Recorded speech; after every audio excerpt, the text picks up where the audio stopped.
Bonjour à toutes et à tous et bienvenue à cet événement de présentation du rapport du groupe de travail sur les relations entre l'Union européenne et la Chine de l'Institut Jacques Delors, intitulé « Construire l'autonomie stratégique de l'Europe face à la Chine ».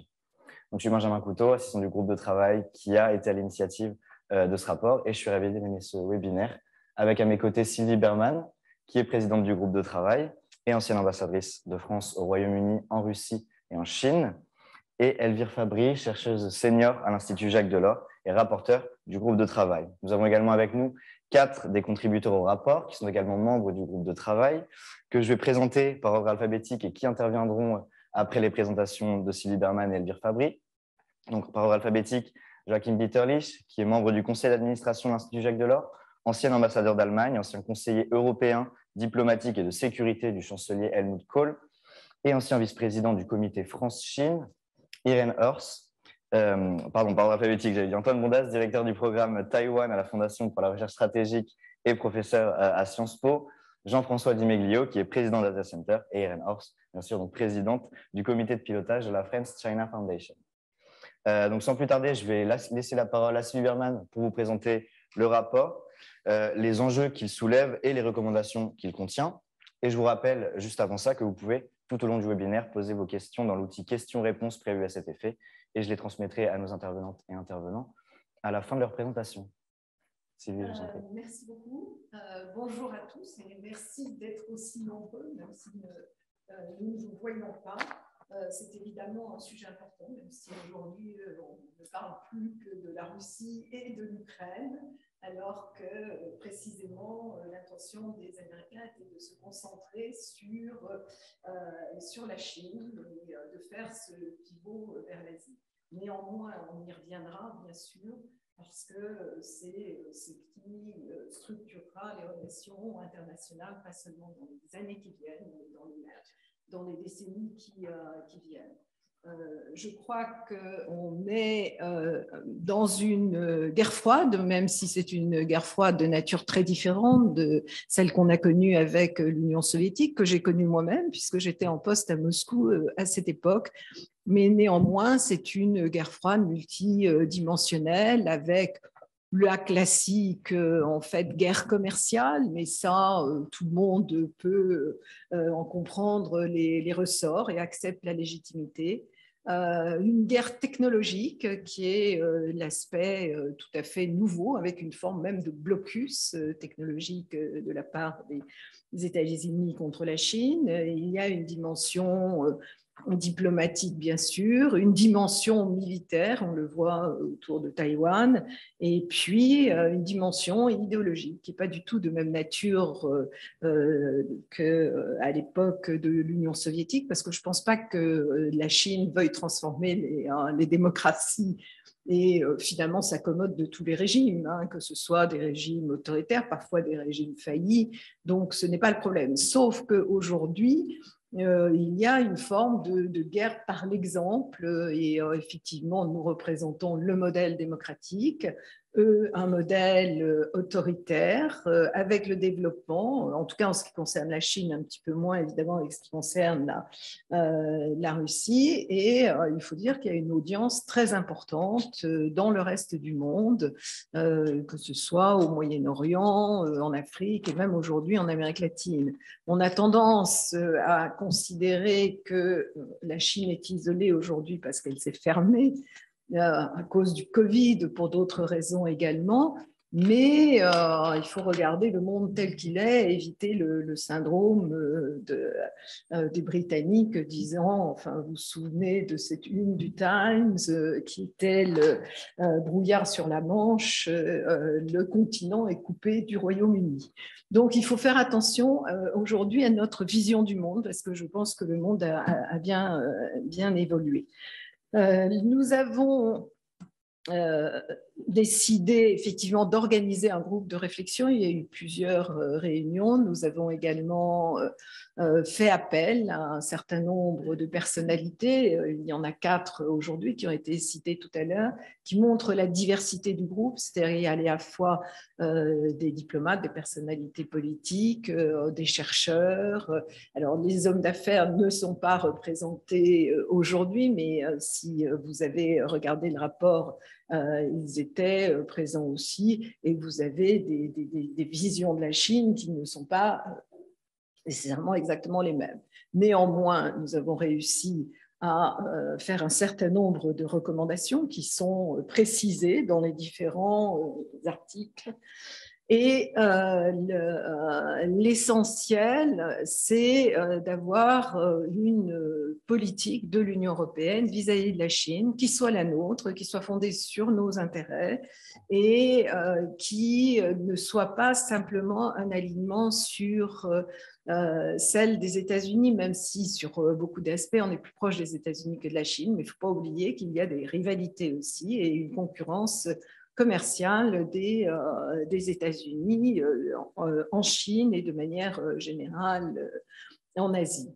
Il est important d'avoir cette autonomie stratégique parce que si on s'aligne aujourd'hui, on n'existe plus demain. Et je pense que c'est une parenthèse, ce n'était pas le cas quand on a lancé l'exercice, mais si on regarde ce qui se passe avec la Russie, les Européens, parce que les divisions étaient beaucoup plus grandes, ont refusé d'avoir une politique vis-à-vis de la Russie. Ils ont même refusé la proposition d'Angela Merkel et d'Emmanuel Macron de rencontrer Poutine, non pas pour lui faire plaisir, mais pour avoir une vraie discussion, y compris sur les enjeux et les défis. Et donc, nous n'avons pas cette relation. Les Américains, avec l'élection de Biden, ont décidé d'engager ce dialogue avec la Russie. De quoi parle-t-il? De la sécurité en Europe, et nous n'y sommes pas. Alors, le président de la République, comme vous l'avez vu, puisqu'on ne parle que de ça récemment, a décidé de mener une entreprise diplomatique. Bon, il est allé voir Poutine, mais il est allé voir également Zelensky. Et puis, il y a une vraie coordination avec l'ensemble des partenaires, y compris avec les Américains. Mais je pense qu'il y a des choses qu'on aurait pu faire plus tôt, donc il faut éviter de le faire en ce qui concerne la Chine. Et il y a un exemple très précis sur lequel Elvire reviendra tout à l'heure et qui symbolise un petit peu nos relations. Et en réalité, la paralysie de nos relations, c'est le CAI, donc cet accord sur les investissements. Et en fait, on est dans une situation absurde, même si on en comprend les tenants et les aboutissants. Depuis maintenant 8 ans, la Chambre de commerce de l'Union européenne à Pékin élabore un rapport qui dénonce les distorsions du marché et qui met sur le papier ce qu'on attend de la Chine pour corriger cela. Il faut avoir une plus grande ouverture des marchés, la fin d'exigences en matière de co-entreprise ou de transfert de technologie. Bon, il y a d'autres aspects également. Bon, la Chine a finalement décidé à un moment de lâcher là-dessus et il y a un accord donc, qui avait été conclu à la fin de l'année dernière. Cet accord est dans notre intérêt, même si ce n'est pas un accord parfait, mais il rectifie non seulement un certain nombre de il trouve une solution à un certain nombre de difficultés, mais ce qui est intéressant et ce qui est passé totalement inaperçu, c'est que c'est aussi du rattrapage par rapport aux États-Unis qui, eux, ont déjà obtenu en réalité ces concessions avec l'accord de phase 1. Alors, pour des raisons liées aux questions de droits de l'homme, à des questions de sanctions et de rétorsions qui ne sont pas des rétorsions en miroir comme le faisaient généralement les Russes, mais une escalade dans les sanctions, aujourd'hui tout est bloqué, donc on gèle un accord qui est dans notre intérêt et je ne sais pas comment on peut en sortir aujourd'hui sans que personne ne perde la face. Bon, la Chine, tout le monde le sait, c'est un régime qui s'est considérablement durci, qui s'est durci également avec Xi Jinping, bien sûr, en matière de relations publiques. et le Covid, qui est un crime contre la diplomatie, parce que plus personne ne se rencontre, plus personne ne se parle, sinon derrière des écrans interposés, a fait que finalement, ce découpling que évoquaient les États-Unis est en train de prendre forme. Et qu'est-ce qui se passe dans ces cas-là? C'est que chacun est finalement dans une logique de bloc et essaie de rallier les uns ou les autres. Et la Chine est très active, elle est très active dans son environnement immédiat. Il y avait encore hier un accord dans le monde sur la présence chinoise au Cambodge, mais pas seulement. D'ailleurs, il y a un article fort intéressant sur l'investissement de la Chine dans l'Asie du Sud-Est. Et de l'autre côté, bon, Washington essaie aussi de rallier les Européens, sachant encore une fois qu'on peut se trouver dans une situation de différence. Donc, pendant longtemps, l'Union européenne, en réalité, moi, j'étais à Bruxelles à l'époque au COPS, on ne parlait pas de la Chine, on en parlait une fois par an ou on en parlait pour lever les sanctions. D'ailleurs, on n'y est jamais arrivé. Et depuis, d'ailleurs, il n'y en avait plus. Il y a eu cette réflexion avec le triptyque qui est concurrence, rival systémique et partenaire sur des sujets importants, et c'est évoqué en particulier sur la question climatique. Et de toute façon, on ne va pas isoler un pays d'1,4 milliard habitants, même si encore une fois, il est aujourd'hui un peu retranché et qu'il le sera en tout cas jusqu'au 20e congrès qui devrait voir la réélection de Xi Jinping et sans doute même, d'après ce que nous disent les Chinois, au-delà. Le problème aussi, c'est comme il n'y a plus d'échange, il n'y a plus de tourisme, chacun s'enferme un petit peu dans sa bulle.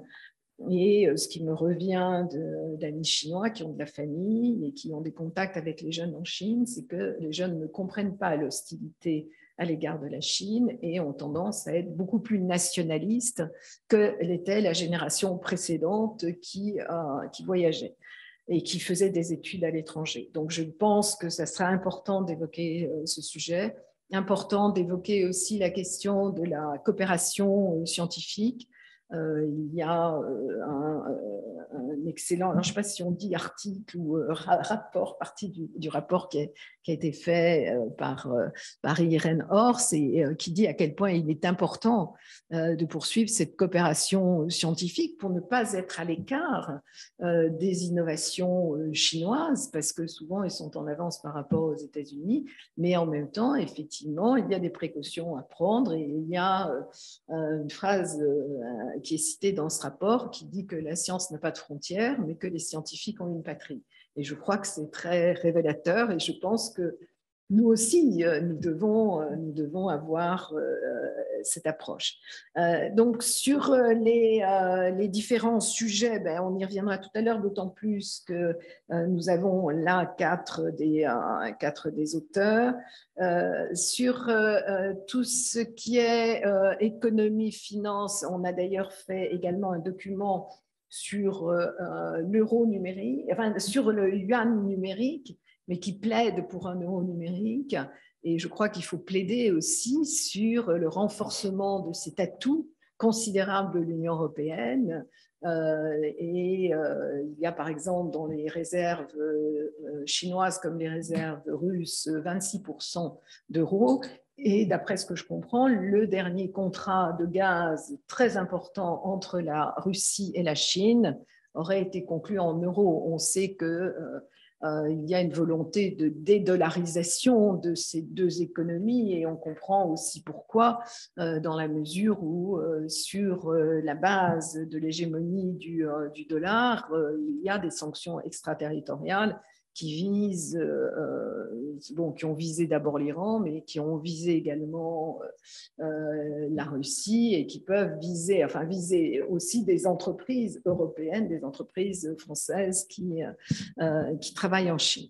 Donc, je pense que sur tous les aspects, je ne vais pas tous les détailler parce que Elvire va revenir sur cette dimension économique commerciale de l'Union européenne. Si on considère parfois qu'on est un nain politique, pas toujours à tort, même si on essaie de construire une Europe puissance, qui est de plus en plus nécessaire, on a une force incontestable qui est effectivement le fait qu'on est le premier marché commercial, stable et fondé sur des valeurs dans le monde. Donc, on ne peut pas dénigrer complètement l'Union européenne, même s'il faut continuer à la construire. Voilà. Bon, il y a beaucoup d'aspects qui ont été traités. Donc, je précise que nous voulions remettre ce rapport avant la présidence de l'Union européenne et qu'il y a quand même un certain nombre de sujets qui ne figurent pas dans le rapport qui mériteront d'être traités.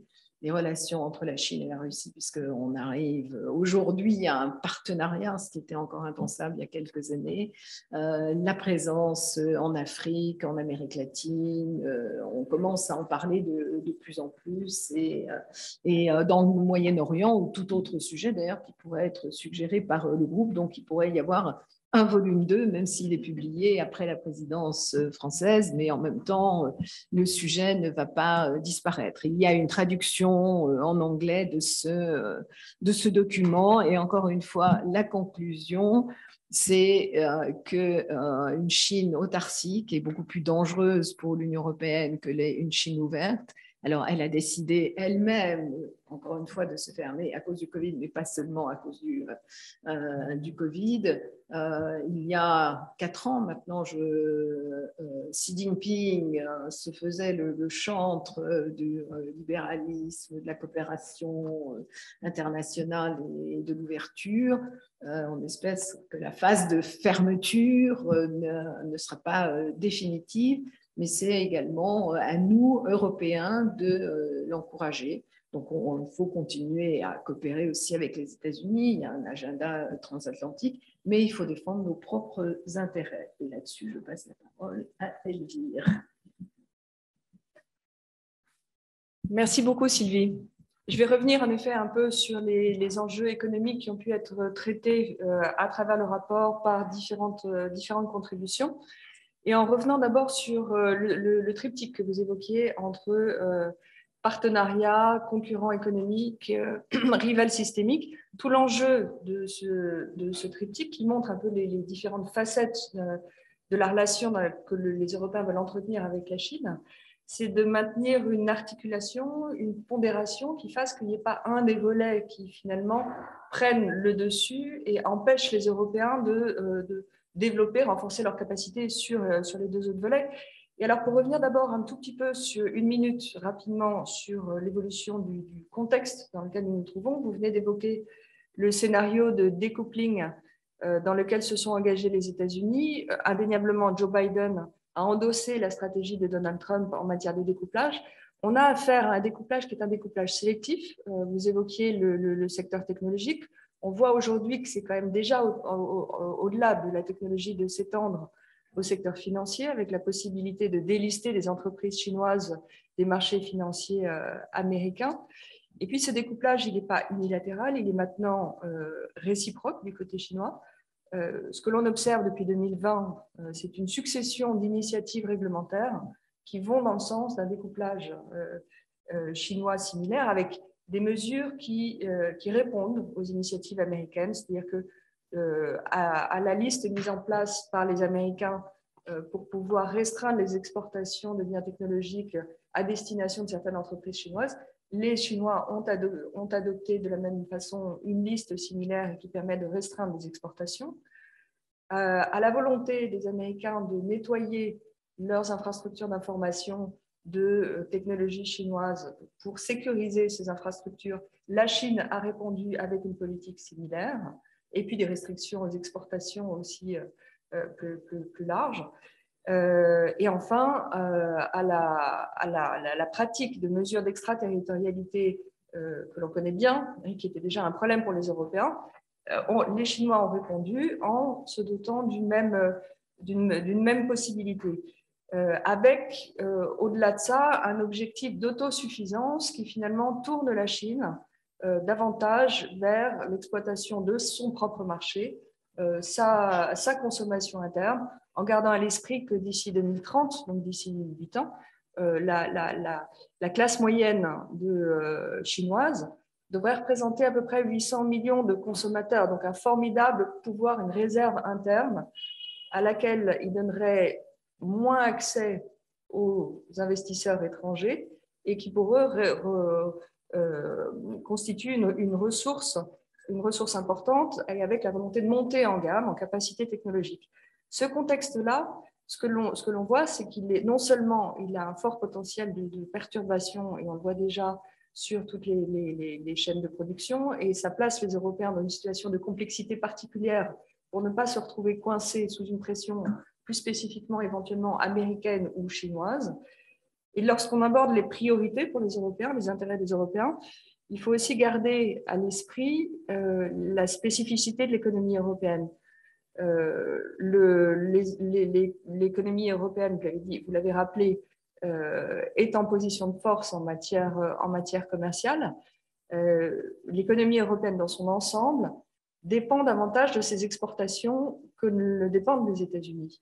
Le ratio des exportations rapportées au PIB européen est de 15%, là où il n'est que de 9%, que de 8% même pour les Américains.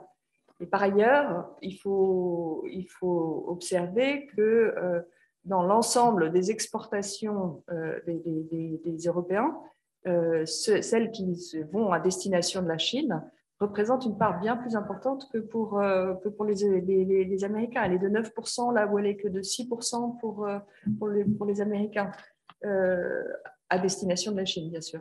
Ce qui est important dans la façon dont on défend nos intérêts, et encore une fois, pour voir la position dans laquelle se retrouvent nos entreprises dans ce scénario de découplage. Alors, quelles sont les priorités que l'on retrouve à travers différentes contributions du rapport? Bien entendu, d'abord, le soutien au multilatéralisme. Cette voie européenne, cet engagement à soutenir le multilatéralisme et notamment l'OMC, c'est la volonté de vouloir garder un commerce basé sur des règles, beaucoup plus que sur des rapports de force. Et on voit que c'est d'autant plus important aujourd'hui, à un moment où, sur le cas lituanien, avec l'application de sanctions qui donnent déjà le ton sur toute l'ampleur de nouvelles formes de coercition économique qui peut être mise en place, on n'a rien à gagner à aller vers une voie d'échange et d'économie mondiale fondée purement sur les rapports de force. Et il faut pouvoir soutenir l'engagement d'une réforme des règles de l'OMC, renforcer les règles à l'OMC. Ça reste une priorité essentielle. Une fois qu'on a dit ça, être en position de force pour soutenir cette réforme de l'OMC, ça veut dire aussi être en capacité de défendre de manière autonome les intérêts européens. Et là, c'est tout l'agenda de concurrence équitable, de level playing field qui est en jeu et qui est aujourd'hui très haut, même dans l'agenda de la présidence, la PFI2, la présidence française du Conseil de l'Union européenne, avec le développement de tout l'arsenal d'instruments de défense autonome. Et alors qu'on est en train de discuter, pour un certain nombre d'entre eux, déjà en phase de trilogue, l'équilibre à trouver entre compétitivité et protection des entreprises, que ce soit pour la réciprocité sur les marchés publics, que ce soit pour le contrôle des subventions étrangères, et puis maintenant déjà sur l'instrument anti-coercition, dont on voit que le débat s'accélère. Il faut garder à l'esprit que ces instruments ne sont pas des instruments de protectionnisme qui vise à fermer le marché européen, mais au contraire à garder les Européens en position offensive pour éviter justement ce qui serait une fermeture du marché européen, mais être au contraire en position offensive sur les marchés internationaux dans une logique de rétablissement des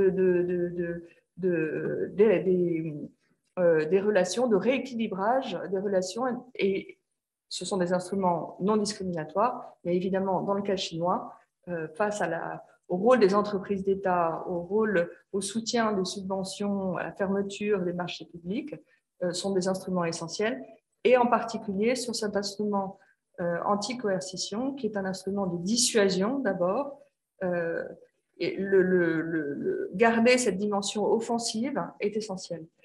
Par ailleurs, les Européens ont entrepris de réduire leur dépendance excessive sur un certain nombre de biens stratégiques. Et ce que ça veut dire, c'est aussi maintenir une capacité de diversification, optimiser cette logique de diversification à travers le monde, et en particulier, notamment, on traite la question de notre dépendance aux importations de terres rares. À 95%, nous dépendons des importations de terres rares chinoises, ce qui est un problème très pointu. Et cette capacité de diversification qui passe par la poursuite d'une logique de négociation d'accords commerciaux à travers le monde, elle est essentielle, et elle est plus que jamais essentielle à un moment où la Chine elle-même reste très active. Elle est très fortement intégrée en Asie du Sud-Est. Elle continue à poursuivre cette intégration en Asie du Sud-Est, mais comme vous l'avez rappelé, également en Amérique latine. La Chine est sur le point de signer un accord avec l'Équateur et sur le continent africain. Donc, maintenir cette logique d'ouverture et de capacité de négociation est essentiel. À partir de ces deux pôles, à ce moment-là, miser davantage sur la complémentarité et les compétences et la compétitivité des entreprises européennes dans un certain nombre de secteurs. En matière agricole, on voit que c'est également un point qui est analysé dans le rapport, la dépendance croissante que va avoir la Chine vis-à-vis d'importation de biens agricoles va être de plus en plus forte, malgré une plus forte compétitivité, capacité d'innovation. On l'a vu depuis 10 ans, sa capacité à déposer des brevets a été très forte en la matière, mais sa dépendance en matière d'importation montre que les Européens ont une carte à jouer particulière dans ce secteur. Et c'est également vrai dans d'autres secteurs, en matière de logiciels industriels, de process de services. Il y a des atouts européens particuliers à jouer. Et dans ce domaine-là, en étant en position davantage de compétitivité équilibrée, on est en mesure de développer ces secteurs et de maintenir finalement cette ouverture et ces capacités de coopération. Et pour ne pas prendre plus de temps, évidemment, sur la question du climat, sur la défense d'un bien commun, il y a des enjeux à la fois de coopération, de maintien de capacité, d'échange de biens et de services verts, et en ayant toujours cette vigilance que va développer davantage Irène Hors ultérieurement sur la protection des savoirs technologiques,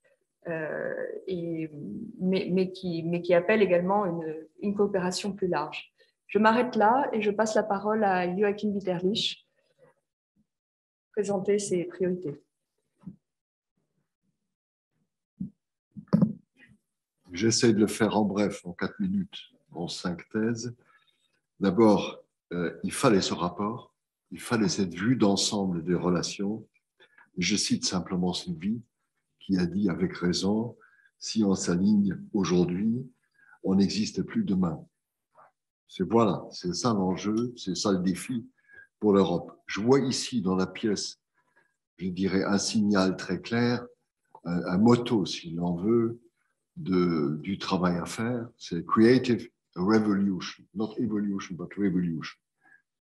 Dans une certaine mesure, on a besoin de ça vis-à-vis de la Chine, mais non seulement vis-à-vis de la Chine, mais vis-à-vis de toute l'Asie, s'il en veut. Parce que nous n'avons pas de politique commune, ni commune, ni cohérente face à la Chine ou face à l'Asie. Il faut voir clairement, nous nous trouvons dans un champ de compétition extrême avec les Américains, Chinois et l'Union européenne au milieu dedans.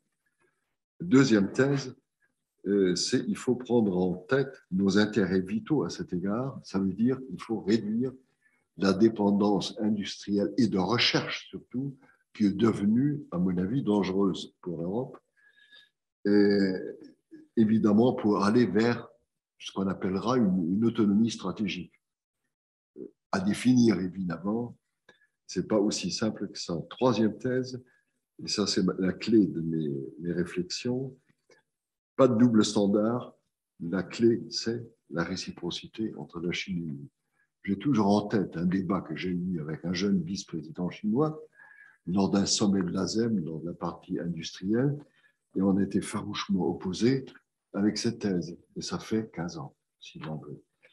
Quatrième thèse, il faut une approche intégrée, c'est-à-dire non seulement une politique commerciale, il faut y intégrer la recherche, il faut y intégrer toute la relation avec l'État. Sur cette voie d'accord d'investissement, Sylvie, je suis d'accord, c'est un pas dans la bonne direction, important. Évidemment, Berlin et Paris ont une responsabilité particulière, je dirais plus peut-être Berlin que Paris, vu les antécédents des années dernières. Dernière remarque, les droits de l'homme, si l'on veut, c'est un problème indifférent qui a toujours existé.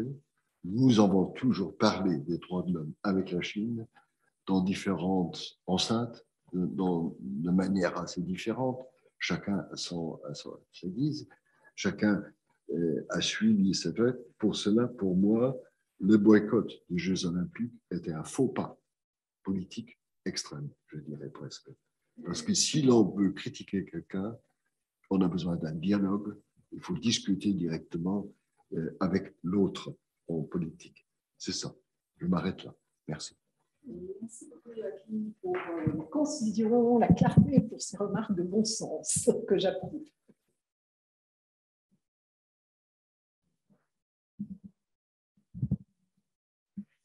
Hélène, du coup, je vous en prie. Merci. Donc, moi, je voudrais donc parler brièvement donc, des enjeux de la coopération avec la Chine en matière de sciences, technologies et innovation. Et pour commencer, donc, je voudrais juste donner une illustration de la puissance scientifique et d'innovation qui est déjà la Chine. On n'a pas toujours conscience en Europe de cette réalité-là. Donc, l'exemple est le suivant. Si on classe les pays selon le nombre de publications scientifiques parmi les 1% les plus cités dans le monde, la Chine arrive en tête dans 2 secteurs qui ne sont pas des secteurs mineurs, les énergies renouvelables, développement durable et environnement, et l'intelligence artificielle, respectivement depuis 2013 et 2014. Donc, on est très loin d'une Chine, pays en développement, qui est encore dans une phase de rattrapage.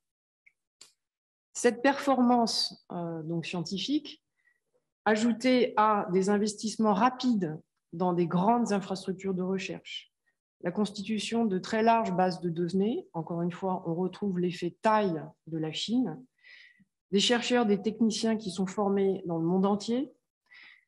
Tout ça fait de la Chine aujourd'hui un acteur de la recherche mondiale et un partenaire attractif, aussi bien pour la recherche publique que pour la recherche privée. Et là, en fait, l'Europe, évidemment, garde son attitude ouverte de coopération internationale, mais finalement, la question de la Chine nous met face à nos propres contradictions sur l'approche de la collaboration en sciences, technologies et innovation. D'une part, et je voudrais juste faire référence à une interview excellente de la directrice du CERN dans le numéro de la recherche de mars, qui prône et qui explique pourquoi la collaboration internationale est essentielle. Et hier, dans Le Monde, on a un article du directeur du CNRS qui dit très clairement que non, la recherche fondamentale est une compétition. Donc, on a cette tension entre volonté de collaboration et en même temps la réalité de compétition. Et je rajouterais, dans le cas de la Chine, une politisation croissante du champ scientifique et technologique. Et dans ce contexte-là, qu'est-ce qu'on fait donc avec la collaboration scientifique et technologique avec la Chine? D'autant que la Chine diffère de 3 manières fondamentales des autres partenaires. Premièrement, par sa taille, je l'ai déjà mentionné. Quand vous avez des post-docs ou des jeunes chercheurs qui sont envoyés dans tous les labos, les meilleurs labos du monde, il y en a un, il y en a 2, un par année, et ensuite ils reviennent au pays, qui sont rassemblés, ils sont coordonnés, mis ensemble, on leur donne des équipements dont rêveraient les chercheurs français. Mais qu'est-ce qui se passe? Voilà, vous avez constitué très rapidement des équipes qui vont rassembler le savoir international de pointe avec des équipements. Donc, très rapidement, il y a une capacité, une compétence qui est construite. Deuxièmement, autre caractéristique de la Chine, la stratégie d'acquisition des technologies et des connaissances étrangères. Donc, cette stratégie a été pensée dès la fin des années 50. Donc, il ne s'agit pas de l'ère Xi Jinping, c'est dès la fin des années 50. Il y a eu cette intelligence des dirigeants chinois de dire On a raté la révolution industrielle, on a raté la révolution scientifique, on doit apprendre de l'étranger. Donc, il y a eu un système mis en place extrêmement sophistiqué, bien organisé, remarquable, il faut ajouter, donc d'acquérir et de rattraper donc, ce retard sur les connaissances et les techniques scientifiques. Troisièmement, évidemment, la Chine diffère par la nature de son régime politique et ses ambitions politiques. Et comme vous le savez, le développement scientifique et la maîtrise de technologies clés sont au cœur de l'ambition de grande puissance économique et militaire de la Chine. Ce constat étant posé, qu'est-ce qu'on fait avec la coopération? Comment est-ce que l'Europe doit réagir à cette coopération scientifique et technologique avec la Chine, de sorte que cette coopération ne desserve pas les intérêts européens à moyen terme, qu'ils soient scientifiques, technologiques, économiques ou politiques? Donc, c'est d'une part la question de la réciprocité et d'équilibre entre les partenariats, mais aussi de s'assurer qu'on ne contribue pas par finalement cette collaboration à renforcer un pouvoir et un régime politique qui malheureusement présente des dérives totalitaires. Donc là, aujourd'hui, l'Union européenne et les États membres ont pris tout un tas de mesures pour ajuster une politique d'ouverture, avec au niveau européen, d'une part, des mesures qui vont poser des limites à la stratégie de Open by Default pour protéger les atouts européens. Donc, on a l'instrument de filtre des investissements et aussi de restriction des exportations des biens et technologies à usage dual sont de cet ordre-là. Au niveau de certains pays membres, comme la France, donc le mécanisme de filtre des partenariats scientifiques qui est opéré donc, au sein de différents ministères, donc contribue à ça. Et puis d'autre part, donc, des mesures qui cherchent à préciser les conditions de la coopération avec la Chine, donc pour obtenir des conditions de réciprocité dans les partenariats, qui sont d'ailleurs toujours en négociation. Alors, ces mesures se heurtent à plusieurs défis. D'abord, les acteurs publics et privés européens en contact avec la Chine n'ont pas toujours conscience donc, des enjeux et des spécificités de la politique internationale de la Chine en matière de sciences et technologies et de ses modes de fonctionnement. Ensuite, toutes les mesures qui impliquent une sélection, donc que ce soit sélection de partenariats, on dit ça on fait pas, d'exportation de technologies et de filtre des investissements directs, ceux qui vont être permis ou refusés, il y a toujours une marge d'interprétation. Quand il y a une marge d'interprétation, il y a un défi de coordination entre pays membres, entre acteurs même de différents champs à l'intérieur des pays membres. Troisièmement, même si on parvient à obtenir un alignement des conditions cadres, notamment sur les droits de propriété intellectuelle avec la Chine, ce qui est indispensable, l'outil réglementaire n'a pas la même valeur en Chine et en Europe.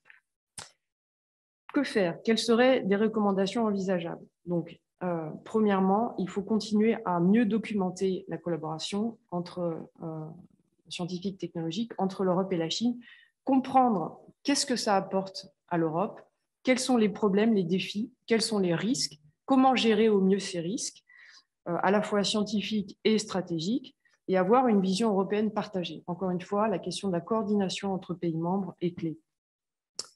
Deuxièmement, il faut aussi mieux comprendre les moyens, les modalités d'action de la Chine à l'international pour acquérir les connaissances et les technologies européennes. Donc, il y a tout un travail à faire pour approfondir les outils qui ont été développés, notamment un outil de veille de sources ouvertes sur tout le savoir technologique et scientifique qui est développé à l'étranger, mais également en Chine, par la Chine donc. Et il faudrait aussi donc mieux comprendre et repérer les stratégies européennes, les stratégies chinoises d'acquisition de technologies auprès de petites et moyennes entreprises européennes. Troisièmement, je vois que j'ai dépassé largement mon temps. Il faut aussi passer à une stratégie plus proactive, c'est-à-dire que là, j'ai surtout parlé de mesures défensives, mais il faut aussi se donner les moyens de comprendre dans quel secteur, dans quel domaine l'Europe a vraiment intérêt à développer une collaboration avec la Chine et dans ce cas-là, donc voilà, accepter et être très actif tout en gérant les risques dans les secteurs où réellement la collaboration avec la Chine sera bénéfique pour l'Europe. Merci Irène pour ces recommandations tout à fait pertinentes et surtout sur l'importance de savoir ce qui se fait en Chine. Parce que quand je suis partie il y a une dizaine d'années pour Pékin, tous les chefs d'entreprise que j'ai vus m'ont dit oui, on transfère de la technologie, mais on a une technologie d'avance. Et on voit bien l'évolution en 10 ans. Et donc, tous les chiffres que vous donnez sont très importants, cette prise de conscience et cette connaissance de la Chine. Et c'est pour ça que la fermeture de la Chine ou la volonté de boycotter est une mauvaise chose, et pour nos intérêts. Maintenant, je passe la parole à Jean-François Dimillier. Merci. Merci de me donner cette occasion de rapporter le travail fait sur le soft power, qui est un sujet beaucoup moins documenté que les sujets qui ont été évoqués précédemment, un sujet qui est d'autant plus paradoxal 5 mois après la rédaction de ce rapport. Moi, j'avais écrit mon texte en septembre, que parler de soft power chinois à l'époque, c'était déjà un peu provocateur, et aujourd'hui, quand on voit un peu l'attitude de différentes instances chinoises, on se demande où est le soft. Et en réalité, ce que j'ai essayé de faire dans ce travail, c'est d'identifier justement le côté pernicieux de ce qui reste de soft dans l'approche chinoise.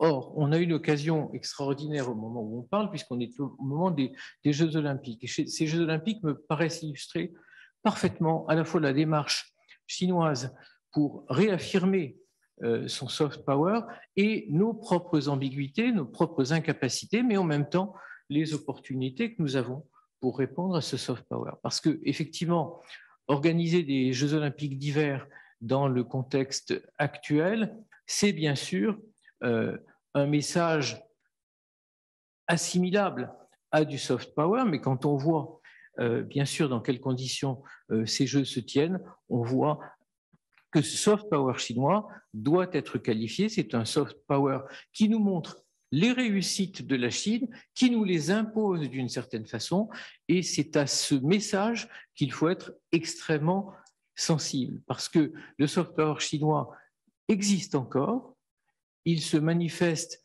dans la conviction qu'il instille à un certain nombre d'interlocuteurs que la Chine fait un certain nombre de choses beaucoup mieux que les autres, et à partir de là, un certain nombre de raisonnements s'enclenchent. Il ne s'agit pas de dire que la Chine, ça vient d'être dit, fait des choses moins bien que les autres, mais il s'agit aussi de contrer une influence chinoise qui passe maintenant par des conduits très très différents de ce qu'elle pouvait être par les instituts Confucius, par exemple, qui nous expliquaient à quel point la culture chinoise avait une vocation à conquérir une partie des esprits qui ne l'étaient pas encore.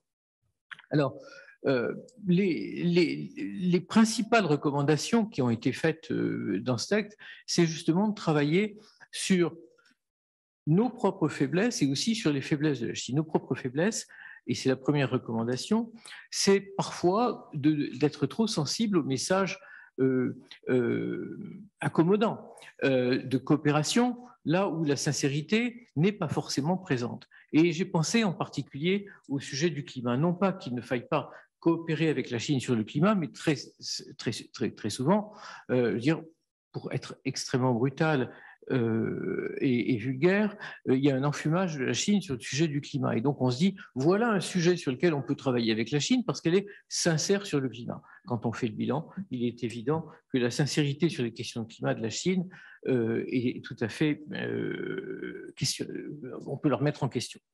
Donc, pas de naïveté sur les sujets sur lesquels la Chine veut s'engager, mais au contraire, probablement, deuxième recommandation, un travail sur les faiblesses de la Chine. Cette Chine qui s'affirme conquérante, elle a énormément de faiblesses. Et je pense que si on cherche à établir un dialogue, et il nous faut absolument rétablir des moyens de dialogue, il faudrait effectivement identifier les faiblesses que nous connaissons et surtout parler du fait que nous les connaissons, de façon à avoir en face de nous une Chine qui n'est pas persuadée qu'elle a conquis les esprits à travers ses réussites, mais qu'elle sait que nous savons qu'elle ne réussit pas partout. C'est la troisième recommandation, c'est-à-dire connaissons mieux la Chine, et la dissymétrie entre la connaissance par les interlocuteurs chinois de ce que nous faisons, de notre langue, de notre culture, Et ce qui persiste encore chez nous d'ignorance est flagrante. Et je pense que plus on montrera à nos interlocuteurs chinois que nous la connaissons, y compris à travers ses faiblesses, mais aussi à travers sa culture, et plus nous serons crédibles lorsque nous la dénonçons. Et donc, ma troisième recommandation, c'est effectivement d'apprendre encore plus. Et puis, en contrepartie, même si ça paraît un peu surréaliste au moment où les échanges sont pratiquement interrompus, y compris les échanges physiques, comme on l'a dit, c'est peut-être aussi de faire comprendre aux meilleurs des interlocuteurs chinois, s'il en reste, ce que sont nos propres institutions, parce que très souvent, il y a une volonté affirmée de caricaturer ce que nous sommes, nos institutions, et aussi notre manque de cohésion. L'exemple de la Lituanie, précisément, qui va certainement être repris par Antoine, est très éloquent. Il y a un travail de la part de la Chine sur ce que la Chine pense être de notre manque de cohésion. Et si nous apprenons à la Chine que nous sommes beaucoup plus cohérents qu'elle ne le pense, je pense qu'il y aura aussi un certain nombre de réussites en face de ce qui reste de soft power chinois. Merci. Merci beaucoup, Jean-François, pour cette vision globale et effectivement l'importance du soft power. Et puis une recommandation qui me paraît essentielle, c'est de connaître mieux la Chine, de l'étudier, parce que on s'aperçoit aujourd'hui que dans les études de langue asiatique, les jeunes étudiants, au lieu d'essayer de comprendre mieux la Chine, se tournent vers l'apprentissage du coréen. Et autant c'est un magnifique pays et qui a très très bien réussi, hein, sachant d'où il partait en matière de littérature, de musique et autres, mais il n'empêche qu'on ne peut pas justement cesser de s'informer sur la Chine. Antoine Bombas. Ayant fait du chinois et du coréen, je ne peux que rejoindre ce point, comme quoi évidemment les études chinoises restent, il faut le rappeler, hein, plus importantes en termes de débouchés que les études coréennes, ça c'est clair. Avant de parler très rapidement de la question des relations entre l'Europe et Taïwan, peut-être rebondir sur deux choses qui ont été dites. Le premier, et c'est tout l'intérêt de ce rapport, c'est de mettre en avant cette fameuse question de l'autonomie stratégique, mais également la question de la souveraineté européenne, puisque dans nos relations avec la Chine, c'est in fine des questions de souveraineté économique, industrielle, technologique qui se posent. Et comme il a été parfaitement rappelé, l'Europe a des leviers. L'Europe est de fait une Europe puissance. La question qui se pose, c'est celle de la volonté politique et de la coordination entre les différents États membres pour justement activer ces différents leviers. Le deuxième point, et je rebondirai sur ce que disait Jean-François, c'est justement cette question donc, de la Lituanie plus largement, mais sur le fait que ces contributions avaient été écrites il y a déjà de nombreux mois. Et à l'époque, quand on parlait de la Lituanie, je sais que les gens levaient les yeux au ciel quand je disais que c'était un sujet très important, que ce serait un enjeu majeur pour l'Union européenne. Et ça l'est pour une raison simple, c'est que ce qui se passe aujourd'hui dans les relations entre la Chine et la Lituanie est un test pour l'ensemble des Européens. Et je vais y revenir très rapidement. Le premier point dans cette contribution sur Taïwan, alors il y en a une autre sur les normes, mais je me concentrerai sur celle sur Taïwan, c'est la nécessité entre l'Europe et Taïwan de renforcer la coopération économique et technique quand cela est possible, et surtout en respectant un cadre politique qui est un cadre extrêmement contraint et que je pense personne ne souhaite remettre en cause. L'Europe et les différents États membres n'ont pas de relations diplomatiques avec la République de Chine-Taïwan. Il n'y a aucun débat politique à ce sujet. Il n'y a aucune raison que cela change. Cela n'empêche pas, évidemment, qu'il y ait des coopérations économiques existantes entre l'Europe et Taïwan. L'Union européenne, aujourd'hui, c'est le premier investisseur à Taïwan. C'est un peu plus de 50 milliards d'euros d'échanges commerciaux, et alors évidemment très loin des relations entre l'Europe et la Chine, mais dans des domaines qui sont cruciaux, et on n'a jamais autant entendu parler de la question des semi-conducteurs. Et donc un des enjeux aujourd'hui, c'est de continuer à renforcer cette coopération économique et technique. Il y a deux grands sujets aujourd'hui qui portent évidemment un intérêt croissant, c'est la question de la résilience des chaînes d'approvisionnement, et c'est la question également de la lutte contre les ingérences extérieures, notamment en matière numérique. Et là-dessus, les Taïwanais et les Européens ont beaucoup à échanger. Mais le deuxième point, c'est aussi la possibilité pour l'Europe de mieux institutionnaliser cette coopération. Il y a déjà beaucoup de formats existants entre l'Europe et Taïwan, mais un format intéressant, ce serait notamment ce qu'on appelle le Global Cooperation and Training Framework, qui a été créé il y a déjà de nombreuses années, en 2015, entre Taïwan et les États-Unis, rejoint par le Japon en 2019, l'Australie en 2021, et qui permet des échanges, encore une fois, techniques sur des questions allant de l'efficacité énergétique à la cybersécurité, de la santé publique ou encore à l'éducation dans les médias. Et puis, un deuxième point qui est vraiment le cœur de cette très courte présentation, c'est la question de cette coercition économique chinoise. Pendant de nombreuses années, on était concentré, et à juste titre, sur la coercition économique américaine, sur les sanctions extraterritoriales américaines, et beaucoup considéraient que la Chine n'irait pas sur ce terrain-là. C'était évidemment ne pas prendre en compte les précédents, que ce soit le Canada, la Corée du Sud, l'Australie plus récemment, qui ont fait face à cette coercition économique, et aujourd'hui c'est le cas de la Lituanie.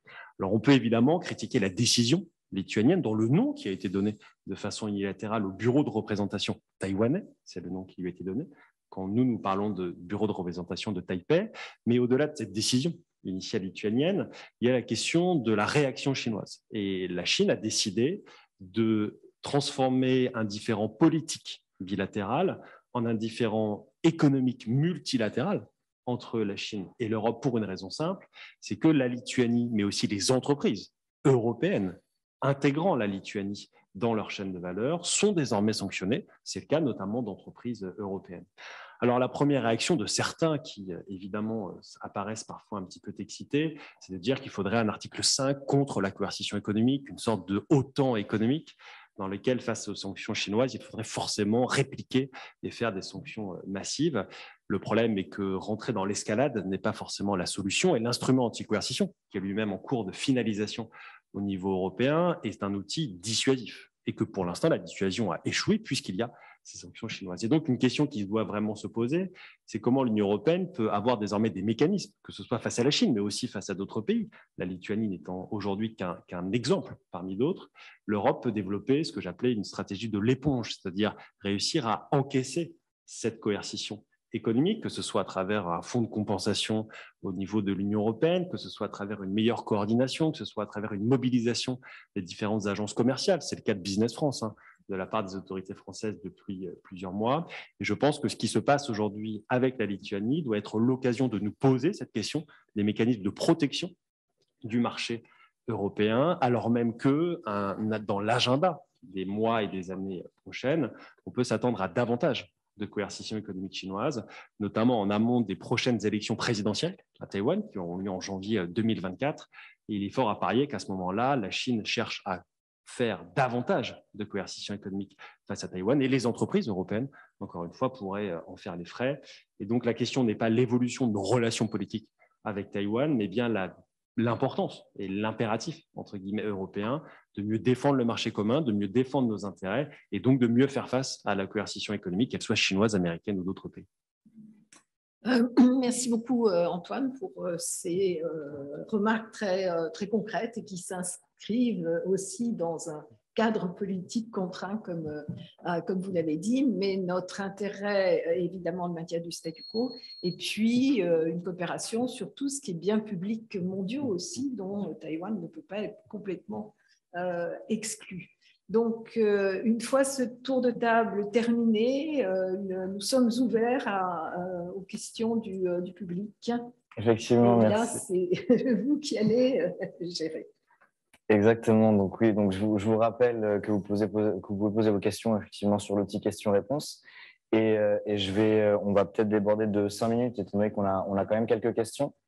Je commencerai peut-être par une question sur la lutte contre le réchauffement climatique. On nous demande si vous pensez que la Chine reste un partenaire incontournable pour l'Europe, et pensez-vous qu'un mécanisme d'ajustement carbone aux frontières puisse déplaire à la Chine? Et ensuite, une deuxième question peut-être sur l'accord d'investissement que vous avez évoqué tout à l'heure. Étant donné les sanctions qui pèsent sur le Parlement européen a déjà fait savoir qu'il n'était pas favorable tant que ces sanctions étaient en vigueur à la ratification de l'accord sur l'investissement avec la Chine. Pensez-vous qu'il aura une chance d'aboutir?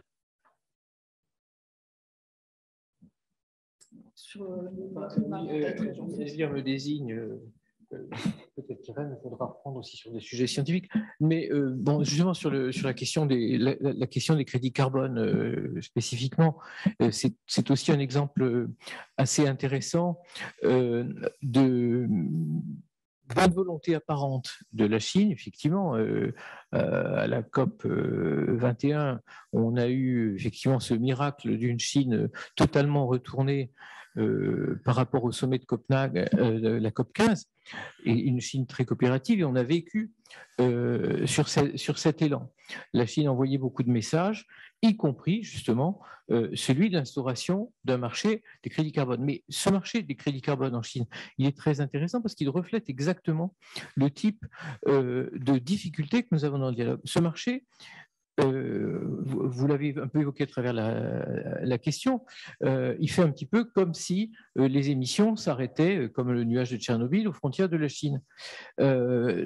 Si on veut avoir un marché du carbone, il faut qu'on ait un marché intégré. Pour qu'on ait un marché intégré, il faut qu'on puisse avoir, dans le cadre des COP, une capacité à voir ce qui se passe réellement en Chine en termes d'émissions. Comme dans beaucoup de sujets, y compris d'ailleurs le sujet de l'origine du virus ou ce qui s'est passé au moment du départ de la pandémie. Le regard extérieur sur ce qui se passe en Chine est impossible. De la même façon, la fongibilité des crédits carbone chinois est impossible avec les autres marchés. Sur le marché des matières premières, il y a une fongibilité des marchés. On peut traiter effectivement sur des standards chinois et pas sur les crédits carbone. Je pense que c'est un obstacle fondamental à avoir un dialogue d'une même voix avec les interlocuteurs chinois. On n'est pas sur la même longueur d'onde, on ne parle pas de la même chose. Alors effectivement, la Chine va nous expliquer que ces efforts permettent d'avoir un marché des crédits carbone qui améliore l'efficacité énergétique en Chine. Un, elle en est le seul témoin, et deux, cette amélioration, si elle est réelle, recouvre des disparités colossales en termes d'amélioration réelle. On sait qu'effectivement des villes comme des municipalités comme Shanghai vont vers une efficacité énergétique de niveau européen, mais on sait aussi qu'il persiste en Chine, mais aussi sur les routes de la soie, un certain nombre d'éléments qui perturbent considérablement ces efforts. Clairement, les centrales thermiques à charbon qui, en Chine, sont à des standards acceptables, mais en dehors de la Chine, ne le sont pas. Et encore une fois, c'est l'histoire du nuage de Tchernobyl. Vous voulez ajouter quelque chose sur cet aspect-là, Irène ? Rapidement, mais il y a eu des voix en Chine qui se sont prononcées en faveur en fait, de l'accord CBAM, le mécanisme d'ajustement carbone aux frontières, dont celle de Zhou Xiaochuan, l'ancien gouverneur de la Banque centrale. Et enfin, cet accord comme étant possiblement bénéfique pour la Chine, ou en tout cas ayant des conséquences négatives relativement réduites, ces idées font leur chemin. Mais il faut quand même savoir qu'il n'y a pas que la Chine qui a protesté contre le projet européen. Donc les États-Unis sous Trump et même le secrétaire général de l'OCDE australien avant même sa prise de fonction officielle. Mais je trouve que c'est effectivement un accord que l'Europe doit absolument pousser sur le plan politique, encore une fois, parce que les conséquences pour la Chine seraient relativement minimes, mais aussi parce qu'on a besoin de progrès avec la Chine pour pouvoir relancer un dialogue, notamment pour conclure le CAI. Et je pense qu'un geste de la Chine favorable sur le CBAM permettrait de changer une dynamique qui est vraiment extrêmement contre-productive pour la Chine comme pour l'Europe actuellement. Mais en tout cas, ça plaide effectivement pour un dialogue et non pas l'imposition du système découvert du jour au lendemain par des pays qui réagissent de manière négative. Merci beaucoup, Irène. Sur merci, le CAI, peut-être juste un mot sur le CAI. Il est certain qu'en l'état actuel des choses, compte tenu des mesures, des sanctions réciproques qui sont en application, la ratification n'est pas à l'agenda et le Parlement européen ne soutiendrait pas cette ratification. En revanche, il ne faut pas considérer que cet accord est gelé, si je puis dire, et qu'il est, encore une fois, comme l'a rappelé Sylvie tout à l'heure, c'est d'abord un exercice de rééquilibrage par rapport à une ouverture de marché qui est très différente et avec plus de garanties, qui vont dans le bon sens, plus de garanties de concurrence équitable, en gardant, pour ne prendre qu'un exemple, ne serait-ce que la transparence sur les subventions en matière de services, On sait que toute la réserve du commerce de demain, elle se trouve dans les services et que c'est un secteur qui est encore bien fermé en Chine, mais qu'il y ait cet engagement de transparence qui est quelque chose que l'on veut déjà développer beaucoup plus, même dans le secteur industriel. Ça va dans le bon sens et tous les enjeux qui sont dans le CAI sont des enjeux qui doivent être traités. Donc, le rendez-vous que maintenant les Européens et les Chinois viennent de se donner le 1er avril pour un sommet bilatéral est un rendez-vous important. D'abord sur la question lituanienne, sur cette question de coercition, rétablir le dialogue, alors que l'Europe vient de déposer une plainte à l'OMC et qu'elle est appuyée par tous les membres du G7 sur cette plainte, mais c'est aussi pour remettre à l'agenda, réouvrir le dialogue sur le CAI. Merci beaucoup, Elvire. Et je vois que le temps passe. Du coup, je vais simplement poser 2 questions. Je suis désolé pour ceux qui avaient des questions qui sont aussi très intéressantes, mais je vais privilégier 2 dernières sur d'abord la méthode Barnier, dont vous aviez parlé, Elvire, dans un de vos papiers. Quelqu'un nous dit qu'il doute que cela soit suffisant, alors que les projets sur les semi-conducteurs, les batteries, etc., vont faire ressurgir l'opposition entre États membres libéraux et interventionnistes, atlantistes et plus autonomistes. Donc, que pensez-vous du coup de ces doutes? Et une question enfin sur la solution à l'OMC pour résoudre les sanctions chinoises contre la Lituanie, justement, qui prendra tellement de temps qu'on n'est pas sûr d'un résultat concret. Comment l'UE peut accélérer l'instrument anti-coercition pour arriver à résoudre cette situation? Alors, sur la méthode Barnier, ce qui semble incongru là, dans la discussion, ça fait juste référence à une analyse publiée il y a quelques mois sur la façon dont on avait conduit cette négociation entre les États membres, au sein de la Commission, avec notamment cet objectif de stratégie intégrée qu'évoquait Joachim Devitalage tout à l'heure, où on a besoin de cette coordination, de cette intégration. Et ce que l'on a vu dans le succès de la conduite de la négociation du Brexit, c'était la mise en place d'une task force au sein de la Commission européenne, un effort de transparence et de dialogue et d'information dans les États membres très systématique. Ce sont des éléments qu'on a absolument besoin d'établir au niveau européen. Et toute la question, c'est de savoir s'il ne faudrait pas même créer une structure, et pourquoi pas au sein de la Commission européenne. Précisément, on le voit entre les enjeux de coopération scientifique, de relance d'une stratégie européenne en matière industrielle, de stratégie normative, le point que développe Antoine de Bondas dans le rapport politique commerciale, enfin, que l'on ait cette vue d'ensemble et cette capacité d'intelligence économique et du coup politique entre les États membres. Peut-être juste sur la question de l'OMC, le fait que les Européens aient déposé cette plainte à l'OMC est d'abord un signal que l'on fait confiance à la machine multilatérale, qu'on a besoin d'investir le mécanisme de règlement des différends au niveau multilatéral. Il y a d'abord une phase de consultation, donc elle est très importante cette phase de consultation, et c'est là où elle permet notamment à tous les membres du G7 de venir en backup.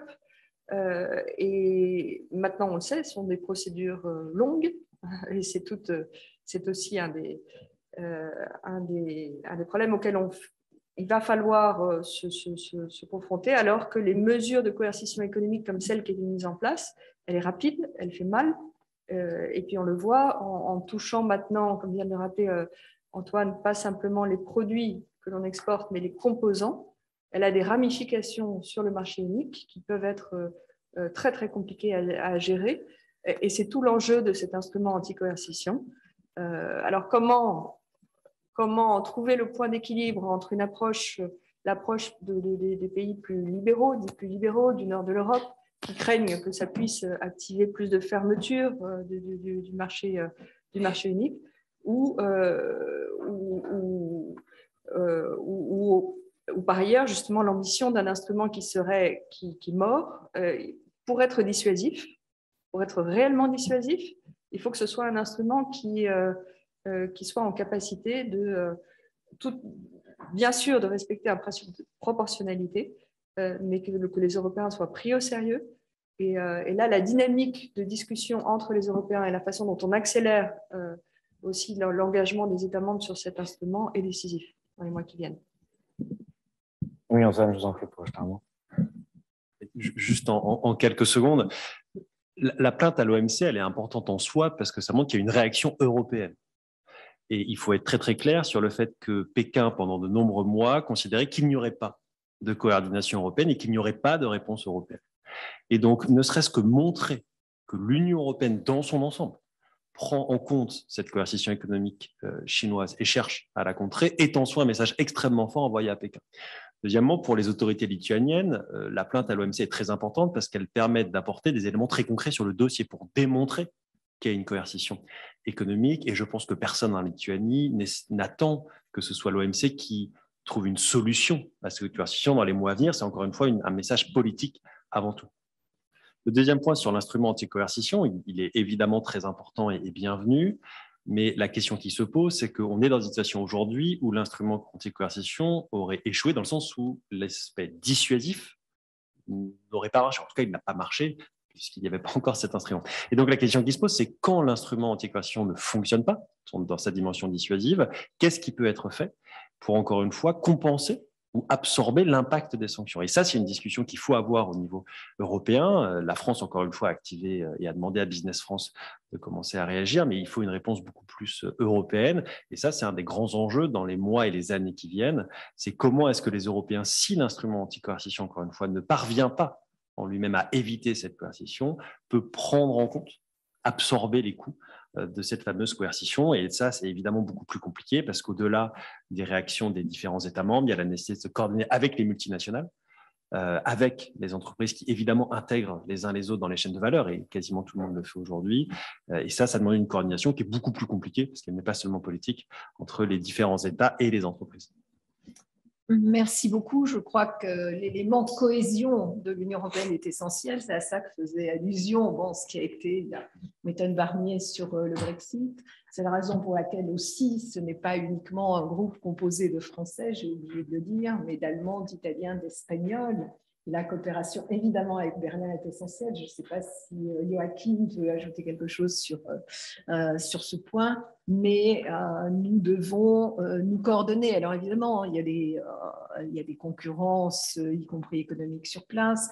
Il y a des visions qui ne sont pas tout à fait les mêmes, mais sur les grands principes, nous devons nous entendre pour que l'Union européenne pèse et pour qu'on puisse construire l'autonomie stratégique de l'Union européenne face à la Chine, mais face également à d'autres pays. Et quand on parle d'autonomie stratégique, ça concerne bien évidemment, comme on l'a démontré ici, toute la dimension économique et également technologique. Il ne s'agit pas uniquement de moyens militaires européens.